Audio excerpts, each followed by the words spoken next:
think that the black Americans have been the only real diehard Americans here, because we're the only ones who've carried the process through the process. That everyone else has to sort of like skip stages. We're the ones who marched, we're the ones who carried the Bible, we're the ones who carried the flag, we're the ones who tried to go through the courts. And being born American didn't seem to matter. Because we were born Americans, but we still had to fight for what we were looking for. And we still had to go through those channels and those processes. I don't really care what you have to say. Facts over fiction is the motto replay. Muhammad Ali came up from the clay. Grassroots built up this USA. Now knowing your history, you'll get played. Equip yourself cause you came to slay any opponent that's up in our way. Look at Malcolm X and his deliberate. Did you ever think what it would be like traveling along in an open car without a windshield? Boy, you wouldn't go very far before you got all splattered with mud. And you'd have to keep your eyes closed so as not to be blinded by the dust. Well, when you're traveling along in life, Rangers, common sense acts as a pretty important windshield. It lets you see where you're going. I am the greatest!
That's how you make sure you got the good eating.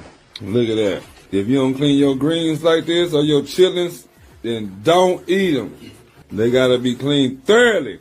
All the bugs and mud and dirt that's being in farms. Look at all that. Look at all that she cleaning. Thank you, Mama, for putting in that work, child. Thanksgiving finna be off the heat.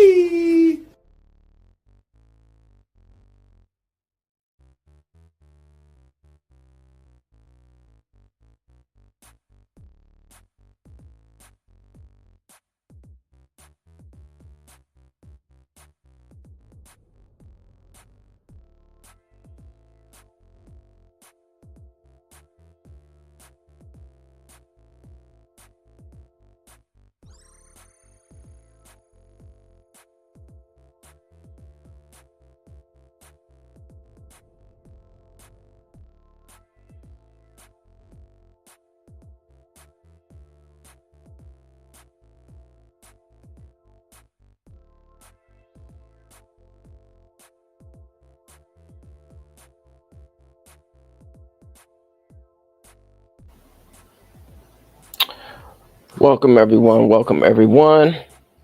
Just need to make sure my audio is working well. Welcome everyone. All right, audio is working. All right, so hopefully everyone had a wonderful Thanksgiving, and hopefully you didn't cook your greens in the tub. But hey, if you do it the Kamala Harris style, then so be it. But on a serious note, hopefully everyone did have a wonderful Thanksgiving. All right, for those who do celebrate it. All right, so today we're going to be talking about the U.S. Census, race and ethnicity, read, and some updates. All right, we were supposed to have a wonderful guest on by the name of Hassan Powell. Unfortunately, she could not make it today. She might actually pop up in if she does have some time, but if not, no worries. It's all good. We will continue, but I definitely would love to have her on the program. She's actually been on the program before, but definitely love to hear her take and comments on it. But let's get into some things here. I am going to do a little housekeeping and then get into this U.S. Census read here. But let's go into a little housekeeping. As usual, please go to etnmediagroupstore.com, etnmediagroupstore.com, to get your latest merch and help to support what we're doing here at EMS Media Group. I know y'all go shopping on Amazon. So in the description, there is that affiliate link. So you can go ahead and click on that affiliate link to help support what we're doing as well. All right. We also have a Reparations Now, the documentary, available at reparationsnowdoc.com. That's reparationsnowdoc.com, as well as Tubi. And let's see what's going on here. If you have not had a chance to watch the live coverage that we did on the U.S. Census Race Ethnicity Coding Improvement Project, please go back and watch that, because we will actually be discussing not a lot, but some items regarding that live coverage that we did. If you have yet to see the second public hearing for the New York State Community Reparations Commission, you can check that out right here on the Mass Media Group. The next hearing will be in Queens. So for those folks that are out in New York, that are in the Queens area, you can go ahead and show up there at the hearing. That's Monday, December 16th, 2024, 5:30 to 9:30 p.m. We're going to try covering it if we possibly can here. If not, I think it should be available on their website, at the Commission's reparations website, but we like to actually stream these particular hearings, because oftentimes when you go to these public sites, they either don't have the capability of having a chat, and so we like to actually provide that service so we can build and have that conversation on our platforms. All right, so let's see what else is going on. Tomorrow, December 2nd, here in California, the legislation is going to be having a special session, and so we are going to be covering that as well. And also wanted to mention that Chair Camila Moore, who was the chair of the California Reparations Task Force, is scheduled to have a I think they're actually doing it at the Capitol, but yeah, they're having a press conference there as well. So it's going to be a busy day tomorrow, December 2nd. So we are going to try to cover that as well. So let me go ahead and actually play a video so everybody kind of knows what's kind of going on with the special session, to give it a little bit more context. All right, here we go. State Democrats are preparing to take on President-elect Trump's, focused on how to counter Trump if he tries to roll back any number of policies and regulations in the Golden State. On Monday, the state legislature will convene a special session. And KCAL News political reporter Tom Waite talked to an expert about what could really be accomplished here. Tom? Well, it's going to be interesting because this could be symbolic, but it could also be, it could be effective in terms of a legal strategy. So we'll have to see. We'll see how it plays out. So Governor Newsom and President-elect Trump have a complicated relationship. Publicly, they've attacked each other, but privately, they've also worked well together. Still, on policy, they disagree on most of the big issues, and Newsom says he wants a battle plan for when the next Trump term begins. All right, so we're going to be covering that tomorrow. All right, so actually, I do want to play a couple of videos for those that did miss. There are just a couple of highlights so we can give a little bit overview of what we're going to be talking about today from the U.S. Census. This is once again the live coverage from the coding project. So I'm going to play a couple videos, so sit back and relax, get your libation, whatever you got to do. Appreciate and support. And just go ahead, click that like button, share and subscribe, and hit that bell for notifications. All right, here we go. For phase 2, The Census Bureau published a Federal Register notice seeking feedback on the proposed code list yesterday. Please note that the public comment period ends on February 18th, 2025. We are asking you to share the FRN with your stakeholders, and we're seeking feedback on any terms or groups that are missing, how groups are classified, alternative terms for groups on the proposed code list, and the utility of regional groups. This 90-day period will be the primary opportunity this decade to provide feedback on the race ethnicity code list. We know the beginning of 2025 seems early for feedback, but we will need to finalize the code list in order to implement in the 2027 American Community Survey. Getting feedback now ensures that all changes are implemented in time for data collection. As a result, we will not be accepting feedback after the FRN deadline. We plan to conduct tribal consultations and additional outreach during the FRN comment period. Area seen in step 1. In step 2, you can see the section of the code list for Japanese, where Okinawan is included.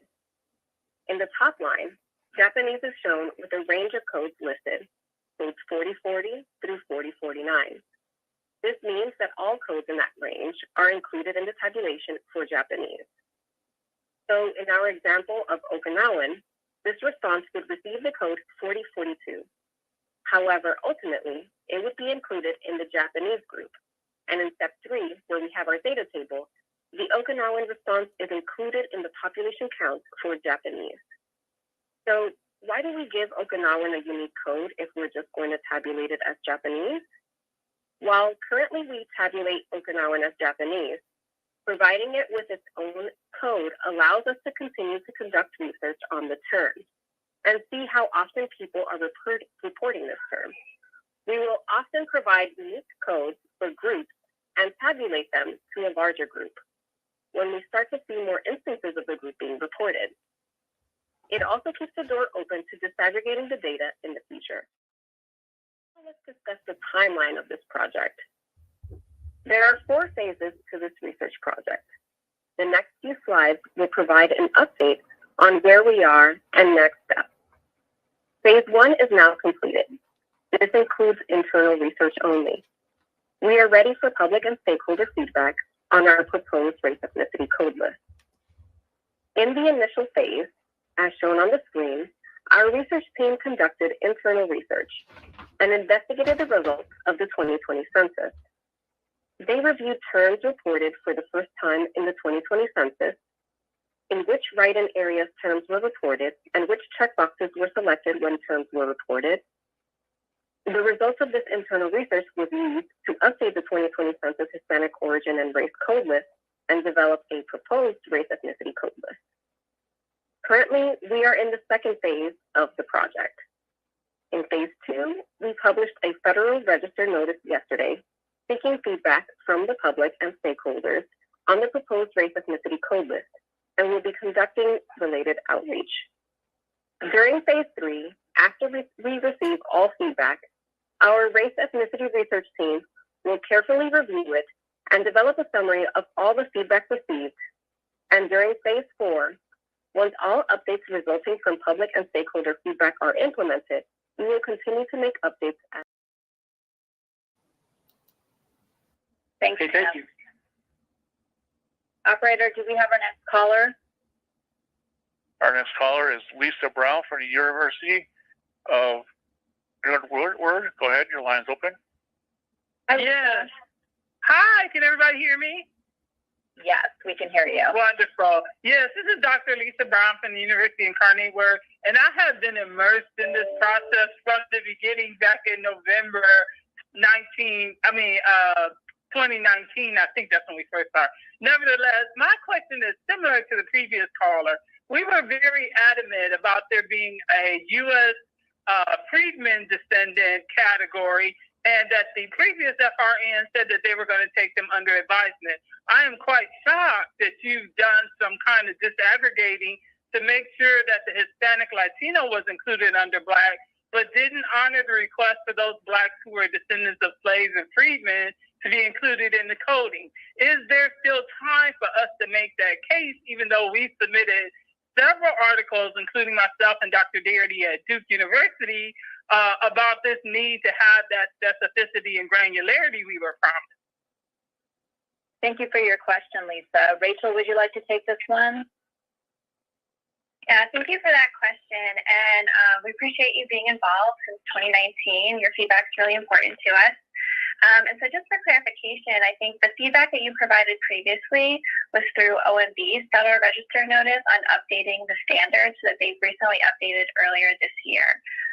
So what we're asking today about is our code list. And while OMB did not make updates to add an American descendants of slaves or American freedmen category, they did, in their updated standards, specifically specify that future research on this topic should be conducted. And so I would absolutely encourage you to send us any research you have about this topic, about further disaggregating it, because as I know you were part of those conversations, there was an agreement during the OMB comment period about which term should be used to identify this population, or if it should be disaggregated from the Black or African American category, or stay within it, or even perhaps be asked to a different question. So we welcome your feedback on this topic, and thanks for your continued engagement. Okay, thank you. We will be submitting some disaggregation recommendations. Thank you, Lisa. Operator, do we have our next caller? All right, so I wanted to play a couple of clips or highlights from the webinar, so everybody can get a context before we actually get into reading. But I wanted to play one more video. Thanks for everybody's patience, but I think this video is important because when individuals, especially people who consider themselves, or phenotypically, or culturally, however you want to, if not even phenotypically, but just mentally,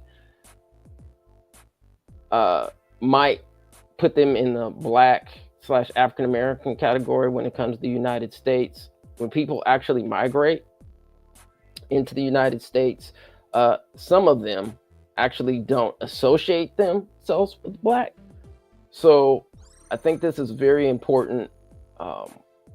Not only why I'm playing this video, but the reasoning why the disaggregation is necessary right now in the United States, especially for those who consider themselves freedmen, American freedmen, etc. So let's go ahead and play this video. This is a video from TED Talks. Looks like she's an Afro-Latina, or she considers herself to be Afro-Latina. So let's see what she has to say. Confuse them about who they are, but make them ashamed of it. In an interview with NPR, Frances Robles, a reporter for the Miami Herald, interviewed Black people in Dominican Republic for a story she was writing. And she asked them whether they believed they were Black. And they said they didn't. They did not believe they were Black. And some of them surprisingly said they only found out they were Black when they came to the United States. Okay, so that, I believe her name was Ednine Martinez. Actually, it was a good TED Talk that she did. She gave some history about the racism and colorism in the DR, Dominican Republic. But I just wanted to take that clip just to give a little context on not only why, Black Americans are wanting to delineate, but why other groups should also or deciding to delineate themselves. All right. Let me go ahead and share my screen again. Okay, so once again, the feedback from the community and the stakeholders, I believe that's what the U.S. Census Bureau is calling them, is due February 18th, 2025. So if you do want to send in some feedback, maybe I'll go ahead. I don't think I put it in the description, but maybe I'll go ahead and put in the description a direct link to where the feedback page, you can submit your feedback too. But there are some requirements that they are requesting. And so I do suggest that, you take a look at some of those requirements before sending them in. But I do highly encourage everybody to, do the due diligence and research. And if you have a suggestion, definitely send it in. All right. Once again, the feedback is due February 18th, 2025.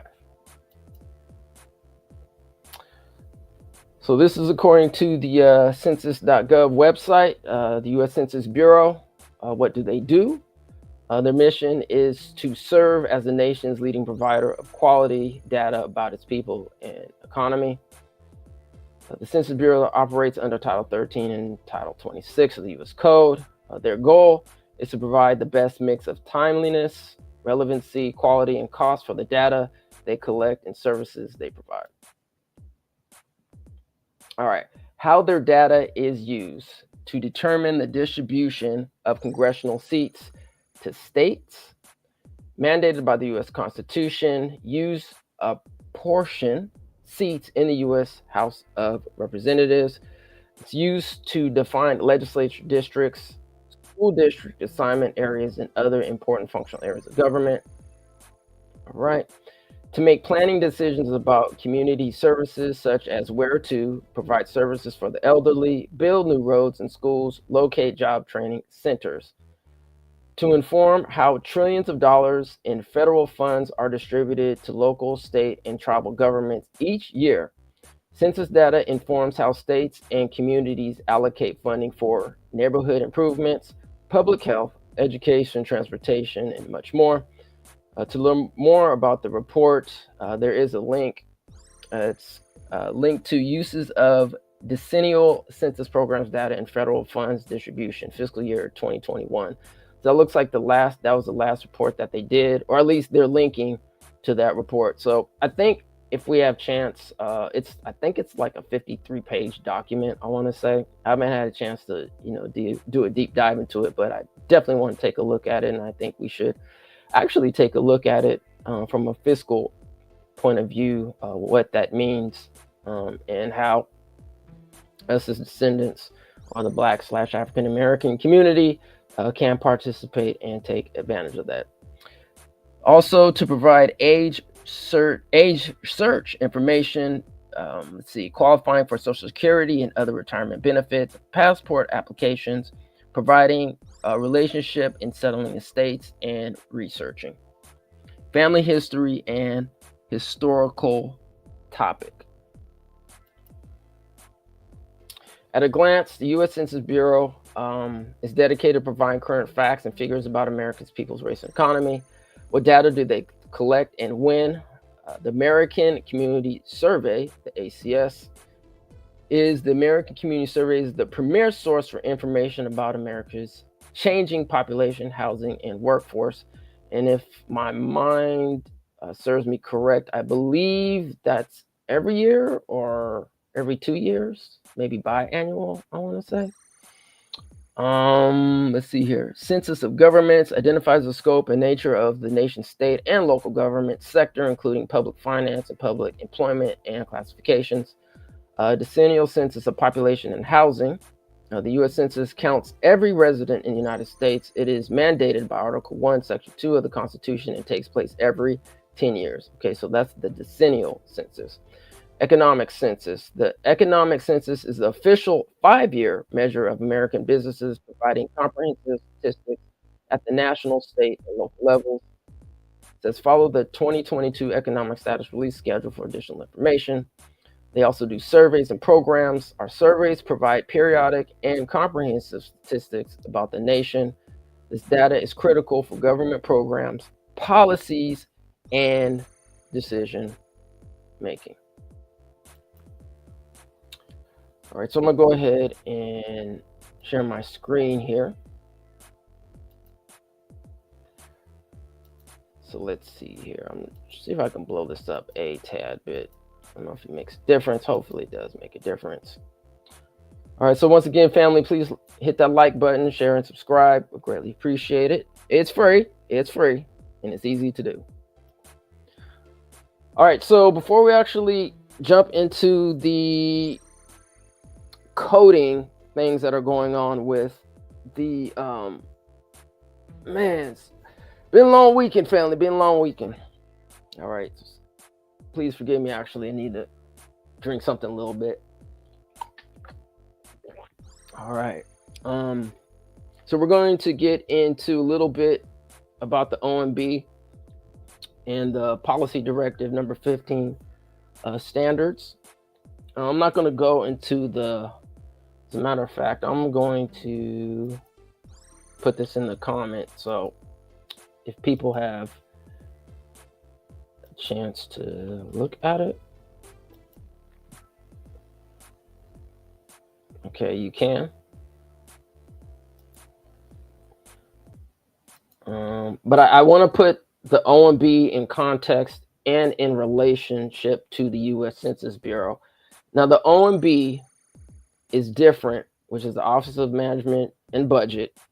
And for those that do know, I apologize in advance, but I know I might be speaking to the choir. But for those that don't know, the OMB is different than the U.S.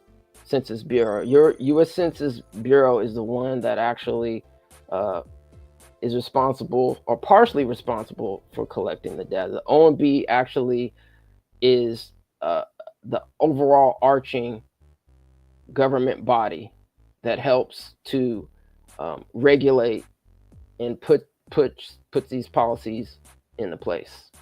Okay, so over a summary, but let's actually go through this what they're calling the SPD number 15. Now, before, and I can't exactly remember, but it might have been a year or might have been 6 months, don't quote me, but the OMB was, as it was mentioning in the video, that they were requesting the public to send in their feedback. And based on that feedback, they sent out this document in this press release that I'm going to be reading. And I think that it's important that we put things in the context before we move forward, because if we don't understand what we're talking about before we move forward and why actually the coding is important, then it's hard to move forward. So I'm going to be reading this document. This was published March 29th, 2024, and this is what was their findings. As I said before, I'm not going to read every single line here because it would probably take up the whole hour and a half that we do have with each other. So I'm just going to highlight some things and try to focus on predominantly what's impacting the Black/African American community, but there might be some general information that I'm going to be going over. All right, so agency: Office of Information and Regulatory Affairs, Office of Management and Budget, Executive Office of President. All right, so the summary is, by this notice, the Office of Management and Budget is announcing revisions to Statistical Policy Directive number 15, standards for maintaining, collecting, and presenting federal data on race and ethnicity. The revised SPD 15 is presented at the end of this notice. It replaces and supersedes OMB's 1997 revision to the standards for the classification of federal data on race and ethnicity. OMB is taking this action to meet its responsibilities to develop and oversee the implementation of government-wide principles, policies, standards, and guidelines concerning the development, presentation, and dissemination of statistical information. These revisions to SPD 15 are intended to result in more accurate and useful race and ethnicity data across the federal government. All right, I just want to make sure that my audio is good. All right, we're good. Let's see here. Is this important? Let's see. The provisions of these standards are effective March 28, 2024 for all new record keeping or reporting requirements that include racial or ethnic information. All existing record keeping or reporting requirements should be made consistent with these standards through a non-substantive change request to the Office of Information and Regulatory Affairs, or at any time a collection of information is submitted to OIRA for approval of either a revision or extension under the Paper Reduction Act. All right, so if you can see on my screen, take a screenshot. It says, please send correspondence about OMB's decision, all right, to the U.S. Chief Statistician. It gives you the office address there, and it gives you the email. All right, that's statistical_directives at omb.eop.gov. All right, and I put it in the chat, so you can actually click on that link and it will take you to the page that I'm reading. All right. So to give you a little bit more background and context, overview of this notice, based on the recommendations of the Federal Interagency Technical Working Group on Race and Ethnicity Standards, SPD 15 is revised to collect data using a single combined race and ethnicity questioning, allowing multiple responses. Add Middle Eastern or Northern Africa, known as MENA, as a minimum reporting category, separate and distinct from the white category. Require the collection of more detail beyond the minimum race and ethnicity reporting categories. Unless an agency requests and receives an exemption from OMB's Office of Information and Regulatory Affairs because the potential benefit of the detailed data would not justify the additional burden to the agency and public or the additional risk to privacy or confidentiality. Update terminology in SPD 15 and require agency action plans on race and ethnicity data in timely compliance with the revision to SPD 15. All right, let's see, is this in? Okay, we'll skip that. Okay, a little bit of history of SPD 15. OMB initially developed SPD 15 in 1977 in cooperation with other federal agencies to provide consistent data on race and ethnicity throughout the federal government, including the decennial census, household surveys, and federal administrative forms. Initial development of these data standards stemmed in large part from new federal responsibilities to enforce civil rights laws. Since 1977, SPD 15 has been revised one time, resulting in an update in 1997. Okay, so this is crucial, family. So it said it's been revised since 1977 one time. So your input is very important. All right. The goals of SPD 15. The goals of SPD 15 remain unchanged to ensure the comparability of race and ethnicity across federal data sets and maximize the quality of these data by ensuring the format, language, and procedures for collecting the data are consistent. To achieve these goals, SPD 15 provides a minimum set of categories that all federal agencies must use when collecting information on race and ethnicity, regardless of the collection mechanism, as well as additional guidance on the collection, compilation, and dissemination of these data. Defining race and ethnicity. For purposes of SPD 15, the race and ethnicity categories set forth are socio-political constructs. Let me repeat that again. The race and ethnicity categories set forth are socio-political constructs and are not an attempt to define race and ethnicity biologically or genetically. All right, so it goes a little into the comprehensive coverage and review process. I think I'm gonna go ahead and skip that, and you can read that in your own time. But let me just read these points within this summary here. It says OMB has tasked the working group with developing a set of recommendations for improving the quality and usefulness of federal race and ethnicity data, with a focus on developing recommendations on topics including but not limited to whether the minimum reporting category should be changed and how to best address detailed race and ethnicity groups within SPD 15, whether updates should be made to the question format, terminology, and wording of the questions, as well as instructions for respondents and associated guidance, and whether guidance for the collection and reporting of these data can be improved, including in instances when self-identification is not possible.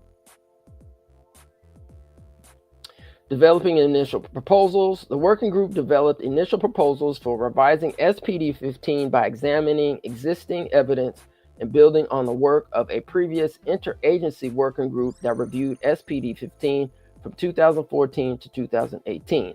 The existing evidence included several large-scale, rigorous studies conducted by the Census Bureau. Right, so let's see. Okay, collecting race and ethnicity information using one combined question. Working group's initial proposals. The working group initially proposed that SPD 15 move from two separate questions to a single combined race and ethnicity question as a required design for self-reported race and ethnicity information collections. Summary of public input. Many comments stated the current two-question structure is confusing to respondents, especially respondents who identify as Hispanic or Latino and do not identify with a 1997 SPD 15 race categories. Some commenters expressed that the current format with two separate questions creates an impediment to the collection of accurate race data on Hispanic or Latino population. A common theme was the proposed change would improve the collection of race data for the Hispanic or Latino population by reducing the number of responses that leave the race question blank or classified as, quote, some other race, end quote. All right, so let's see here. I'm going to go on. They do mention the Middle Eastern or North African as a new minimum category, so you can read that. Requiring the collection of detailed race and ethnicity categories as a default. We'll go ahead and skip that. Updating to terminology in SPD 15. All right, so here we go. Working group's initial proposals. The working group initially proposed SPD 15 remove certain terms or phrases in the minimum category definitions, quote, Negro, end quote, from the Black or African American definition, Far East from the Asian definition, replacing with East Asian or from Native Hawaiian or other Pacific Islander, and who maintain tribal affiliation or community attachment from the American Indian or Alaska Native definition. All right. You know, I know there are some individuals that want to definitely keep the Negro terminology actually in the lexicon of America, and it's actually very important to keep that in the lexicon because, you know, some of our ancestors, some of us actually who are old enough may have been documented as Negro or such of the like on our birth certificates or in the census records. So to at least identify as that, you know, if you guys have some issues with that, you can definitely reach out to the OMB and, you know, tell them how you feel. All right, so let's see. They go summary of input. Let's go down. I believe here. Let me see.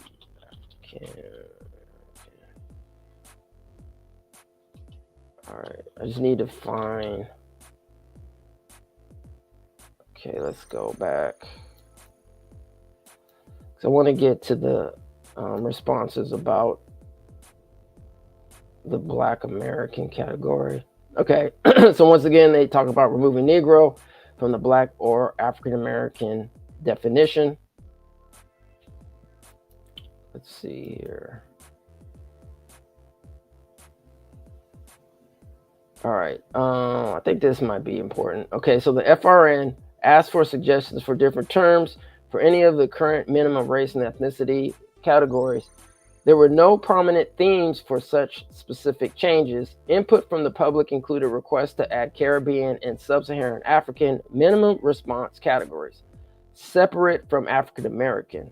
Retire the use of the term, quote, African American, end quote. Broaden the AIAN category title to signal inclusion of all indigenous people of Americas. Remove, quote, color, end quote, words and categories, i.e. black and white, and replace the regional terms. Create South Asian and South Asian minimum, et cetera, they go on. Regarding Hispanic or Latino, such as Mestizo, Afro-Latino, etc.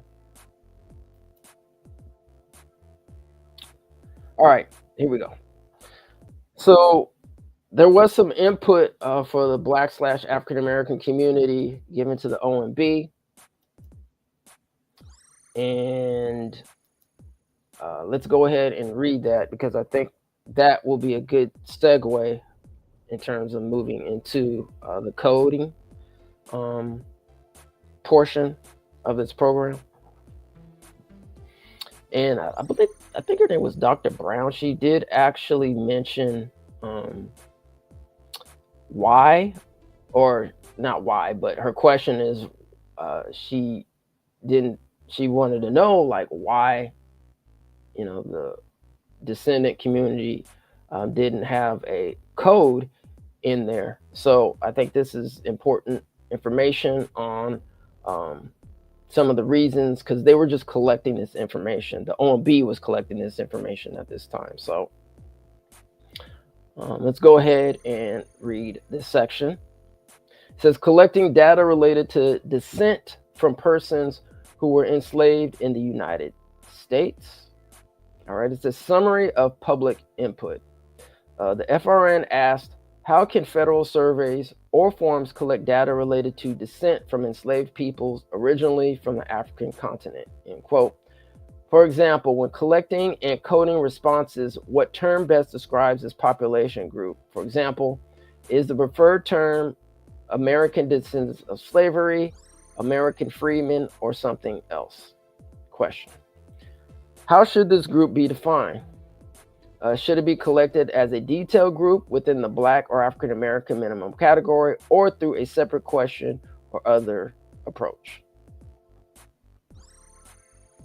The majority of the public input on the subject expressed support for adding a category or question to identify descendants of persons enslaved in the United States. There was support for terms including foundational Black American, American descendant of slavery, American freedman or freeman, Black American, African American, and Negro or American Negro. However, there was disagreement about which term is preferred. Commenters described the importance of collecting these data and the value for data users and policymakers, pointed to existing research that shows differences in outcome measures like income and wealth, and stated that descendants of persons who were enslaved in the United States are ethnically distinct from African immigrants. Other commenters, including civil rights groups, opposed the collection of these data. Commenters expressed concern about the difficulty of verifying that identification is accurate, the usefulness or necessity of the data, the exclusion of other groups of historically enslaved people, and the creation of confusion that could make the Black or African American community harder to count. Related, there was also concern about potential harm to the full and accurate count of the Black or African American population, particularly Black or African American immigrants. The comments noted the lack of in-depth research and engagement with the diverse Black or African American community on terminology, definition, and data collection and coding protocol, as well as implications on the counts of other Black or African American diasporic populations. The working group's final recommendation.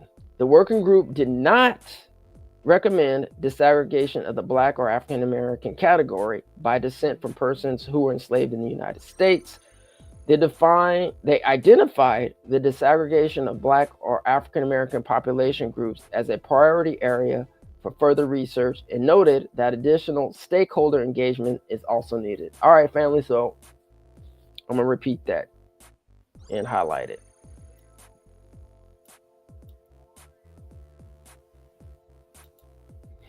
It says the working group's final recommendation. All right. The working groups did not recommend disaggregation of the Black or African American community category by descent from persons who were enslaved in the United States.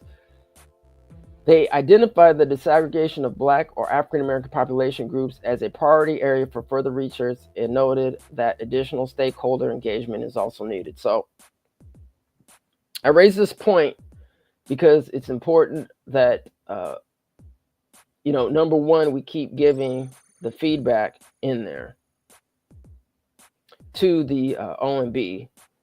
And I think what's also to mention is the conundrum that not only the OMB is facing, but we as people who do descend from enslaved or from the enslaved here in the United States are often faced because we've been categorized as so many things.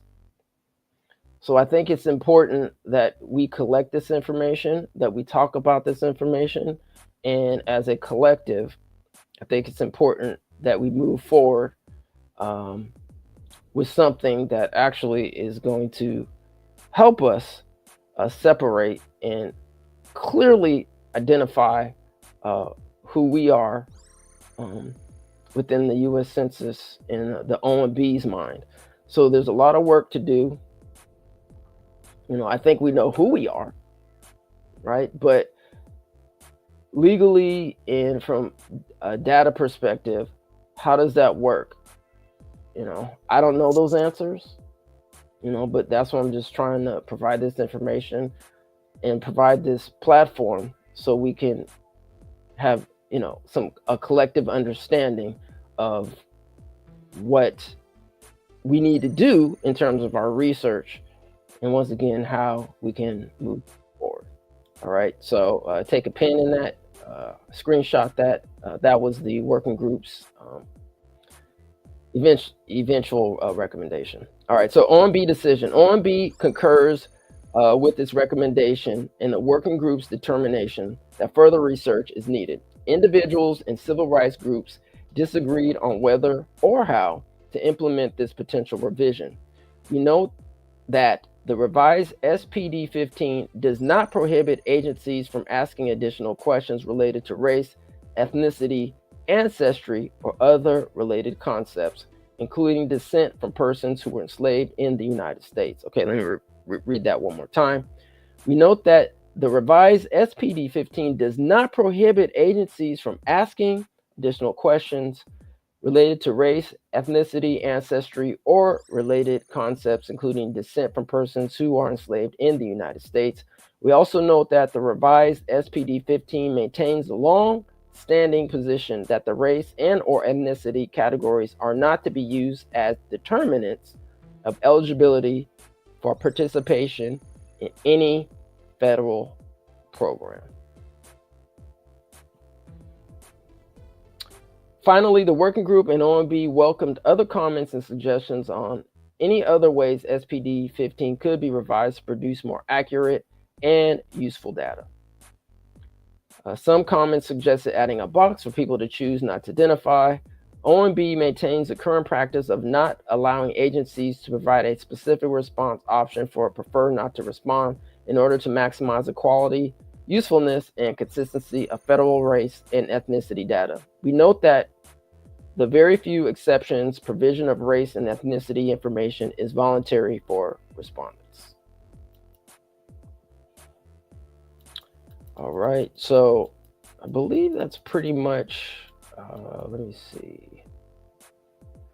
All right, so I know some of us identify with the Native American tribes as well as the African American. So let me go ahead and read this as well. Categories and definitions. The minimum categories for data on race and ethnicity for federal statistics program administrative reporting and civil rights compliance reporting are defined as follows: American Indian or Alaska Native, individuals with origins in any of the original peoples of North, Central, and South America, including, for example, Navajo Nation, Blackfeet tribe of the Blackfeet Indian Reservation of Montana, native village of Barrow Inupiat, traditional government, and etc. Goes on to define Asian. And then for the Black or African American, it says individuals with origins in any of the Black racial groups of Africa, including, for example, African American, Jamaican, Haitian, Nigerian, Ethiopian, and Somali.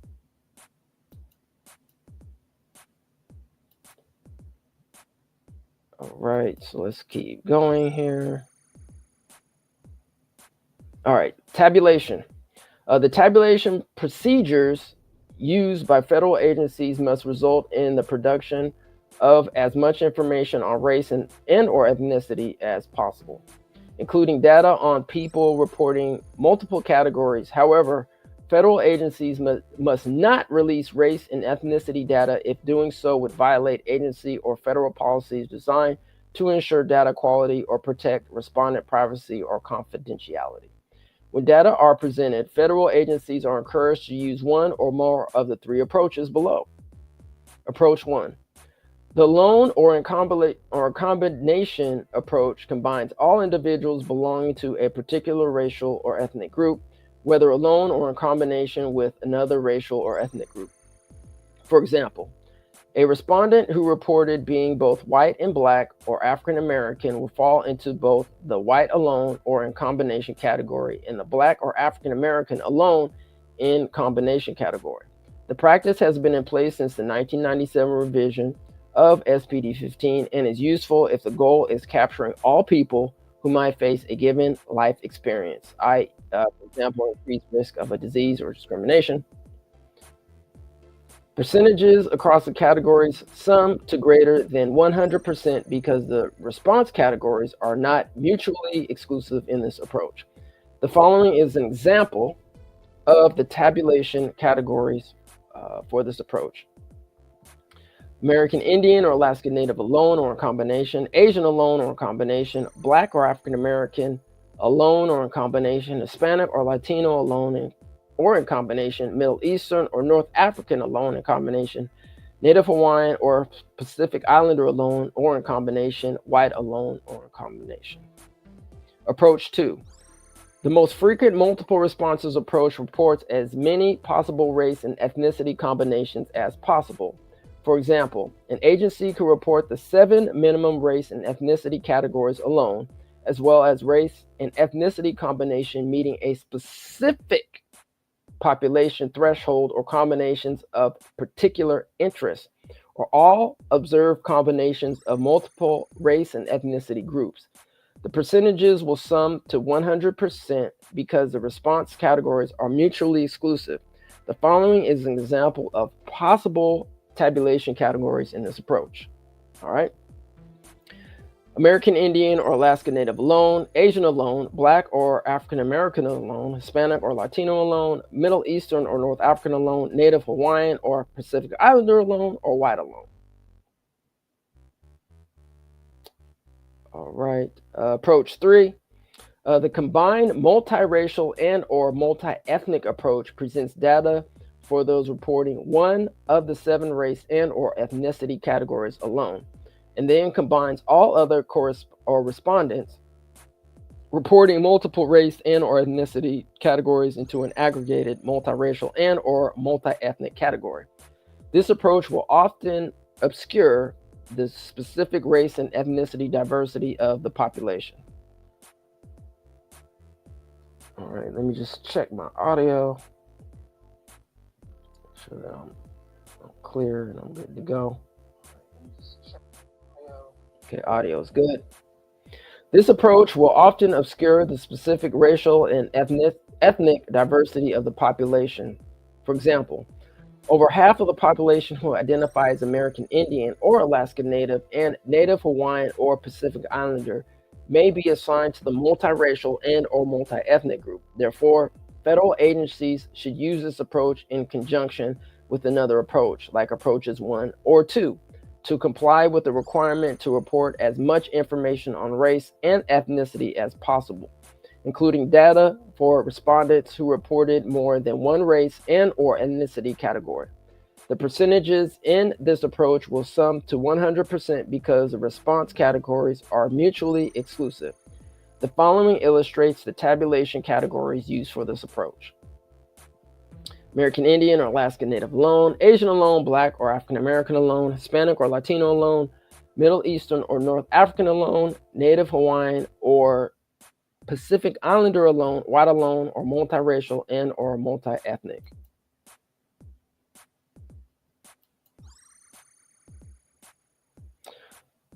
With respect to tabulation and presentation, regardless of approach, the 7 minimum race and ethnicity categories shall be treated co-equally except if a program or collection effort focuses on a specific racial or ethnic group and as approved by OIRA. When tabulating and presenting data, agencies must use a consistent approach across all categories within a single table.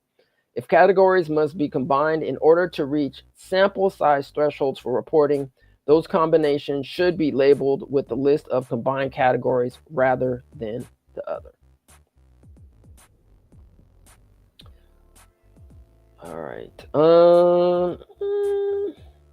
Let's see. I guess it's at the end. So let me, just read this last section. Use of the standards for record keeping and reporting. Statistical reporting. These standards shall be used for all federally sponsored statistical data collections that include data on race and ethnicity. Any variation must be specifically authorized by OIRA through the PRA information collection approval process. In those cases where the data collection is not subject to the information collection clearance process, a direct request for a variance must be made to OIRA. General Program Administrative and Grant Reporting. These standards shall be used for all federal administrative reporting or record keeping requirements that include data on race and ethnicity. Agencies that cannot follow these standards must request a variance from OIRA. Variances will be considered if the agency can demonstrate that it is not responsible for the primary reporter to determine race and ethnicity in terms of the specified minimum categories, or that the specific program is directed to only one or a limited number of races and ethnicities. Civil rights and other compliance reporting. These standards must be used by all federal agencies for civil rights and other compliance reporting from the public and private sectors in all levels of government. Any variation requiring less detailed data or data which cannot be aggregated into the minimum categories must be specifically approved by OIRA. All right. Effective date. The provisions of these standards are effective March 28, 2024 for all new record keeping or reporting requirements that include race and ethnicity data. All existing record keeping or reporting requirements should be made consistent with these standards through a non-substantive change request as soon as possible or at the time they are submitted for extension or revision to ORA under the PRA, but not later than March 28, 2029. All right. So I just wanted to read that to give kind of an overview and a summary before we actually get to the coding part. And I want to share my screen here. So let me see here. Just give me a minute here and I will pull that up so we can look at the spreadsheet. Let me see here.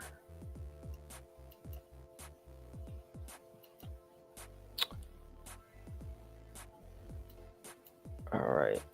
Let's see if I can get this up here. Let's see.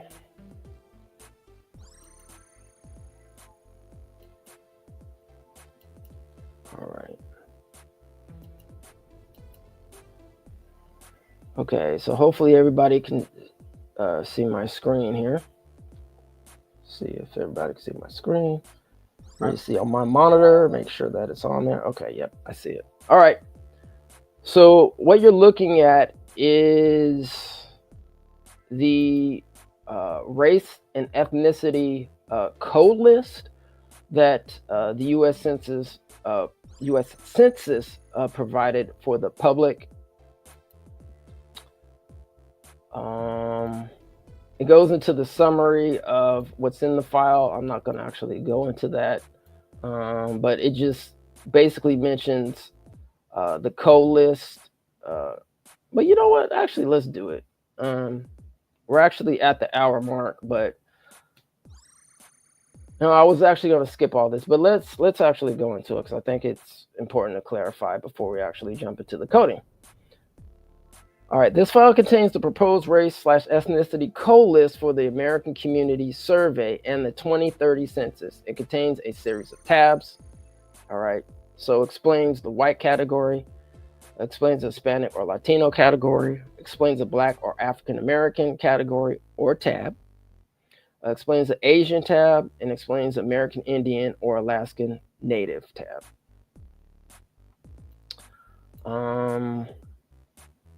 So let me actually go over the Black or African American tab or category. It says the Black or African American, well, they put that in quotes, tab includes the terms proposed to be coded as Black or African American responses.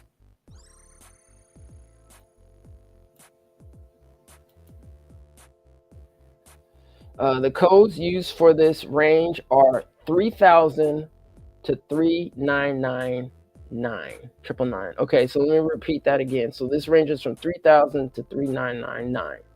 All right, so that's the Black or African American tab or category. Black or African American is defined by the Office of Management and Budget as individuals with origins in any of the Black racial groups of Africa, including, for example, African American, Jamaican, Haitian, Nigerian, Ethiopian, and Somali. All right.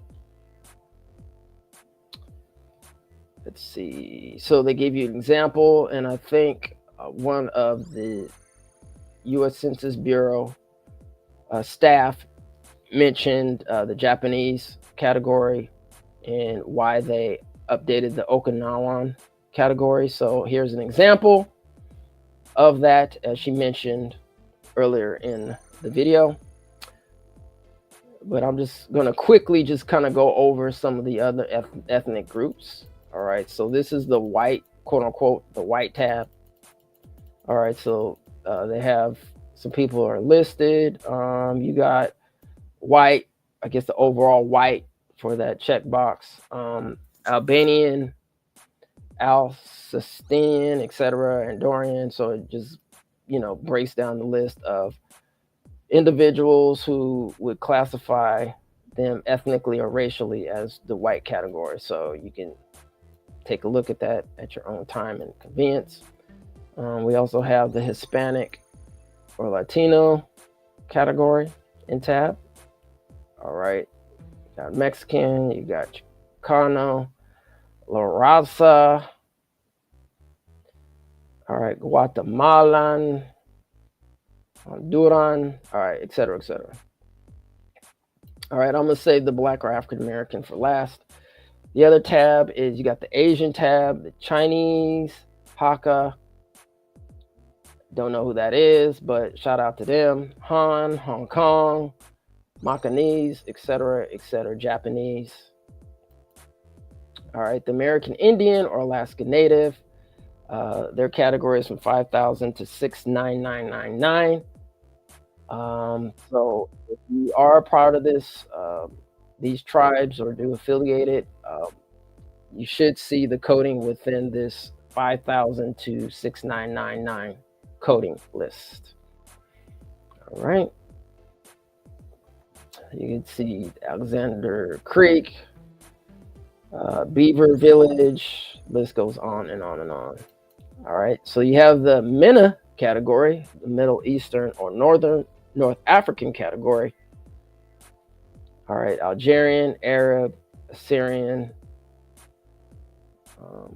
Chaldean, Egyptian, Copt or Coptic, Iranian, etc. Let's see what else here. We have the Native Hawaiian in the Pacific Islander tabs.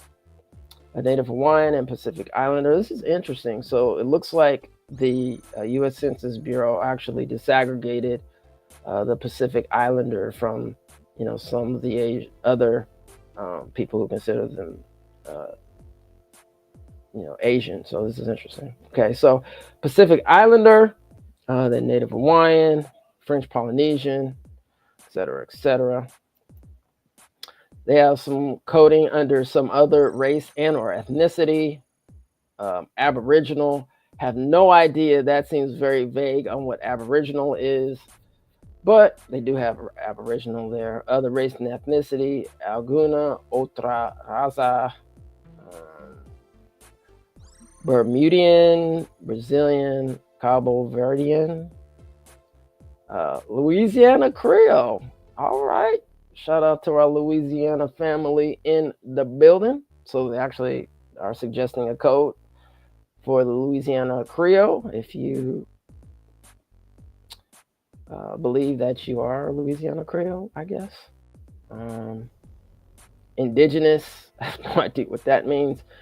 They got Moor, Moorish, Asiatic, Asiatic Moor, North American. Okay. South American, Turkic,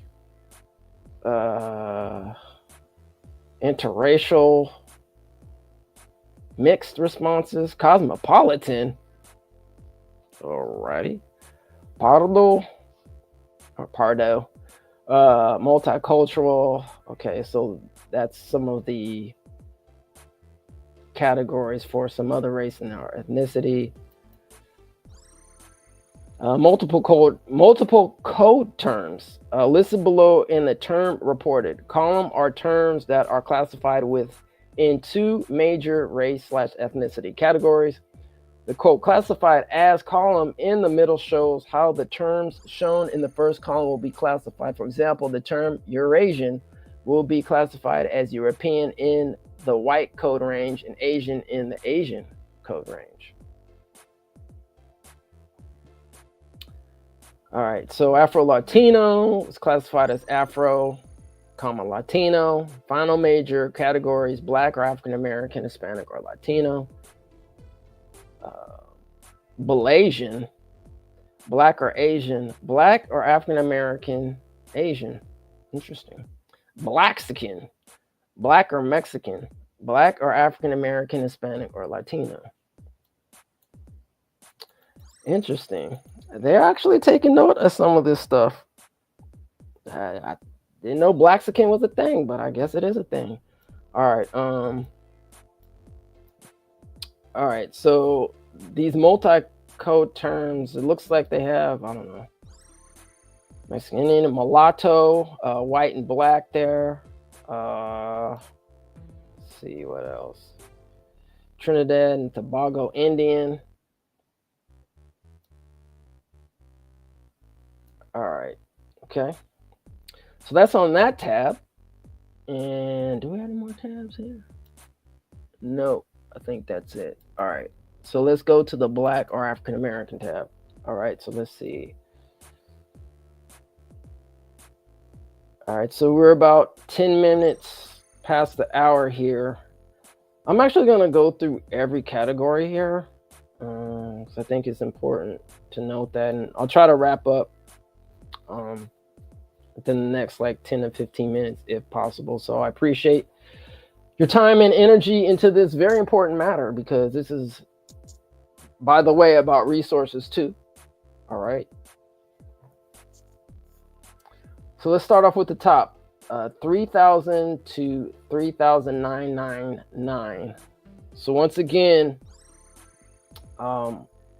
if you do suggest an item to be placed within this code list, it should be showing up somewhere in this particular category from 3,000 to 3,999. Or if you're looking for a specific term, you should look at in this coding list from 3,000 to 399. All right. So 3,000 to 3009 is Black or African American. 3000 says Black or African American, checkbox. All right. 3001 Black or African American. 310 to 315 African American. 310 African American, checkbox. 311 African American. Okay, and within that, it looks like they have some either acronyms or it's shortened for AFAM, AFAM, or AFAM. Separated, AF, one word, AM, second word, AFAM, one whole word, African space AM, African space AME, African space AMER. So it might actually look like those mentioned in addition to African spelled and American spelled out, African American.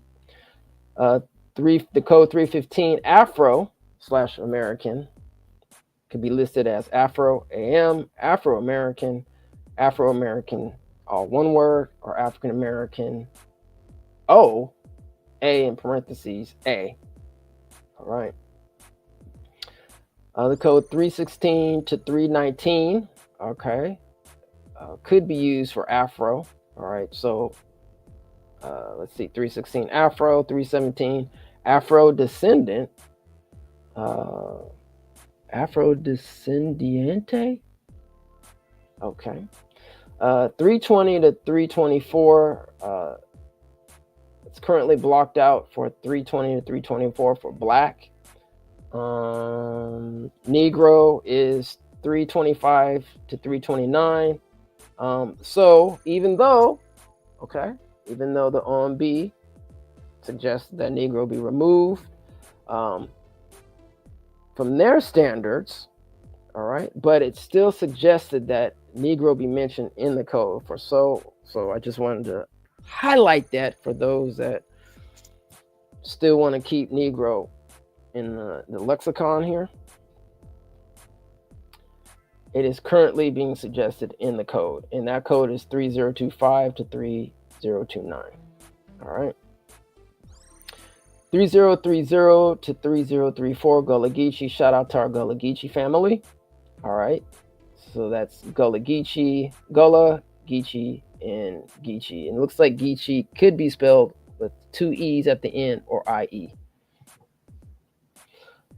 3100 to 3104 is the African code. That's 3100. That's African. It could be listed as Africa, Africano with the A, Central African, East African, Pan-African, Southern African, Sub-Saharan African, and West African. The Angolan category is 3105 to 3109. Angolan, Angolese, 3110 to 3114, Beninese. Is that right? Benin? Okay, Beninese. Benin and Beninois. Bissau Guinea, that's 315 to 319. Burkinab, 3120 to 3124. Also Burkina Faso and Burkina or Burkinab, 3125 to 3129. That's Burundian. That's code 3125 to 3129. All right, so I just want to reiterate for those that do associate with the American code, the people who identify with, strictly Black American, African American, do not look, okay, for example, the Cameroonian code 310 or 3130 3134. You ain't gonna show up there. All right, currently these are, I think, suggested right now. This hasn't been solidified, so just want to let everybody know. All right, 3130 is Cameroonian. All right, 3135 to 3139 is Central African Republic. Chadian, Chad, spelled with a CHAD and then spelled with a T, CHAD. That's 3140 to 3144. Congolese, 3145 to 3149. The DR, Democratic Republic, is 3146. All right. Djibouti is 3150 to 314. That's Djiboutian. Equatorial Guinea, 3155. All right, I'm gonna kind of speed the process up. I'm not actually gonna read the codes. I'm just gonna read the ethnic or racial groups or the national groups. But you should be able to see the codes on the side as I go through. All right, Eritrean, Ethiopian, Gabonese, Gambian, Ghanaian. All right, Ivorian, which is Ivory Coast, Kenyan, Liberian, Malagasy, Malawian, Malayan, Botswana, Mozambican, Namibian, Nigerian, Yoruba, Igbo, Nigerian, Rwandan, Senegalese, Sierra Leonean, all right, Somali, South African, South Sudanese, Eswatini, Tanzanian, Togolese, Ugandan, Zambian, Zimbabwean, Zulu, Bantu, all right, Basato, Comorian, let's see, Mauritanian, other sub-Saharan African responses, that's 3400 to 3404. Fulani, Tigray, Senegambian, sub-Saharan African responses, not elsewhere classified, so anything not classified will be having the code of 3404. Anguillan, Antiguan, Bahamian, Barbadian, Dominica Islander, Grenadian, Haitian, Jamaican, Kititian, and Navician, Montstracian, Lucian, St. Lucia, all right, Trinidad, all right, Virgin Islanders, British Virgin Islanders, Vincentian, West Indian, Croatian, Martinique, Saint Martinaire, Turks, Caribbean responses, not elsewhere classified, so that's 3700. And 3705 to 3799 is the Black ethnic group, not elsewhere classified. Black ethnic group, not elsewhere classified. We have 3009, very interesting. We have underneath it colored, maroons, Nigerian, Rastafarian, and Nubian. All right, so as you can see, for now, we don't see the category of descendant of U.S. chattel slavery in there or freedmen. We do see Negro, we do see Black in there, and Afro-American as well. I don't know what this Afro-descendant is, but hey, somebody submitted it. But yeah, so I wanted to go over this list, and I think it's really important why I went over this whole list, because moving forward, it's really important that we understand who we are, right? As all American people, but specifically, you know, those who descend from U.S. chattel slavery, because just plain and simple, data shows we've been the most harmed, especially economically, you know, in the United States. So this might be part one. I'm probably going to do a part two, maybe not anytime soon, but I still would like to have, you know, a son to come on and give some feedback. But I just wanted to kind of give everybody a broad overview of what's happening. Hopefully this has been of some use to you, so you can do your further research. submit your ideas. One thing that I do recommend, though, if you do have any questions, definitely reach out to the U.S. Census Bureau. Now, because I am part of an organization and also I'm part of the media, I don't know if they'd be more accepting to individuals. I don't know that. So if you do want to send something in, definitely reach out to the OMB or specifically the U.S. Census Bureau for more information on how you could submit, etc., because they are actually requiring some evidence-based instead of just saying, hey, yeah, I want to, have this category. Well, you might need some information to back that up. I don't know what that is. So, maybe I'll reach out to find out exactly what that is. Don't quote me. I'm guessing maybe that could be an article. Maybe that could be some library resources. Maybe that can be other source of information that you might want to take a look at. All right. But if you want to do your due diligence ahead of what I'm going to do when I reach out, please do reach out, with any questions that you have before submitting your ideas. Okay. And once again, the deadline is February. Let me pull this slide up. February 18th. So you have until February 18th to put in your information, okay, or your feedback to hopefully what we're going to see into the future in terms of how in what America with the U.S. Census Bureau is going to categorize people by their race and ethnicity. So that's it, family. Once again, please like, share, and subscribe. Tomorrow, please stay tuned and up to date because we are going to cover the special session live. Actually, I might try to get our good brother Antonio Ray Harvey, who is doing some great groundwork out here in California, and we might actually have a follow-up for the California special legislation session.